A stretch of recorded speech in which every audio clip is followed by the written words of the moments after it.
동아일보의 폭로로 인해 명태균 그리고 이준석 관계에 대한 의혹이 더욱 커지고 있습니다. 해당 내용 알아보기 전 구독과 좋아요 부탁드립니다. 동아일보 보도에 따르면 명태균은 윤석열 대통령에게 이준석을 보수 진영의 차세대 리더로 추천하고 그를 통해 후계 구도를 설계했다고 주장하고 있습니다. 명태균은 윤석열 대통령이 대선 후보 시절 도움을 청하면서 인연이 시작됐고 이후 여러 정치적 조언을 제공했다고 합니다. 그중 가장 중요한 조언 중 하나는 이준석을 자기 보수 지도자로 세우기 위한 구상이었습니다. 명태균은 이준석을 대북 특사로 임명해 김정은과 함께하는 모습을 연출하고 이를 세계적으로 알리는 방식으로 이준석을 차세대 지도자로 자리매김할 것을 윤 대통령에게 제안했습니다. 특히 이 장면이 타임지 같은 매체에 실릴 만큼 상징적인 장면이 되어야 한다고 강조했는데 이는 이준석의 국제적 위상을 높이고 보수 후계자로서의 입지를 다지기 위한 전략적 조언이었습니다. 명태균은 이러한 계획이 실현되지 않으면 윤석열 대통령과 그의 부인이 퇴임 후 큰 어려움을 겪게 될 것이라고 경고했습니다. 그는 이를 통해 보수 진영의 후계 구도를 미리 확립하지 않으면 윤석열의 권력 이후의 위험이 닥칠 수 있다는 메시지를 전한 것입니다. 또한 명태균은 윤석열 부부와 긴밀한 관계를 유지했으며 대통령 사저인 서초동 아크로비스타를 수도 없이 드나들었다고 말했습니다. 그는 대통령에게 권력의 인재는 옷처럼 쓰임새가 다르다라는 비유를 들며 사람을 적재적소에 맞게 사용해야 한다고 조언했습니다. 이때 이준석은 명태균 구상 속에서 중요한 후계자로 자리 잡고 있습니다. 이 관계는 명태균이 이준석을 단순히 대북 특사로 보내는 것을 넘어 보수 진영의 미래를 위한 인물로 이준석을 세우려는 명태균의 전략적 비전에서 비롯된 것이며 이준석이 보수 후계 구도에서 핵심적인 역할을 해야 한다는 명태균의 강력한 의도가 담겨 있습니다. 그러면서 그는 이준석에 대한 호평도 남기기도 했는데요. 현재까지 이준석과 명태균 사이에 사적인 관계에 대한 의혹은 구체적으로 드러난 바가 없지만 명태균이 윤석열 부부와 매우 가까운 관계였으며 여러 차례 정치적 조언을 했다는 점에서 이준석과의 관계가 순전히 정치적 추천에 의한 것인지 또는 개인적 친분이나 이해관계가 있는지에 대해 일부에서 의혹을 가질 수 있는 상황입니다. 이와 관련해 윤석열 부부에게 치명적으로 작용할 수 있는 내용 빠르게 살펴보시죠. 김건희 여사 공천 개입 의혹의 핵심 인물로 지목된 명태균 씨가 활동한 것으로 알려진 미래한국연구소가 불법 여론조사를 이유로 선거여론조사심의위원회로부터 여러 번 고발을 당한 것으로 드러났습니다. 거주지가 확인되지 않은 전화번호 19만 개를 이용해 여론조사를 한 혐의 등입니다. 선거여론조사심의위원회 자료에 따르면 미래한국연구소는 2019년부터 2022년까지 4차례 고발을 당했다고 합니다. 김영선 전 국민의힘 의원은 2022년 6월 치러진 경남 창원 의창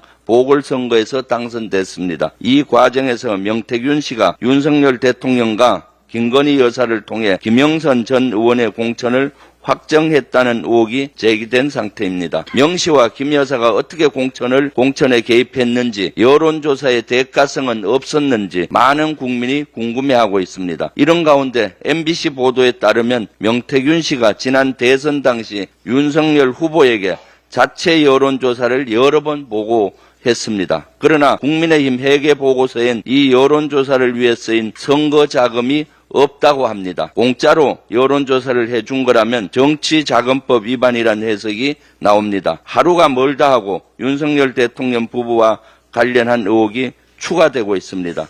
김건희 특검법을 하루빨리 재추진해야 하는 이유입니다.